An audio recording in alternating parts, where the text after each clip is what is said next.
سلمہ رضی اللہ عنہ نے بیان کیا کہ غزوہ حوازن میں لوگوں کے توشے ختم ہو گئے اور فقر و محتاجی آ گئی تو لوگ نبی کریم صلی اللہ علیہ وسلم کی خدمت میں حاضر ہوئے اپنے اونٹوں کو ذبح کرنے کی اجازت لینے تاکہ انہی کے گوشت سے پیٹ بھر سکیں۔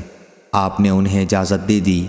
راستے میں حضرت عمر رضی اللہ عنہ کی ملاقات ان سے ہو گئی تو انہیں بھی ان لوگوں نے اطلاع دی۔ عمر رضی اللہ عنہ نے کہا کہ اونٹوں کو کاٹ ڈالو گے تو پھر تم کیسے زندہ رہو گے؟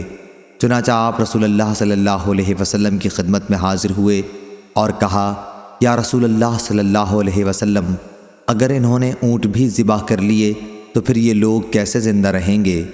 رسول کریم صلی اللہ علیہ وسلم نے فرمایا کہ اچھا، تمام لوگوں میں اعلان کر دو کہ ان کے پاس جو کچھ توشے بچ رہے ہیں وہ لے کر یہاں آ جائیں۔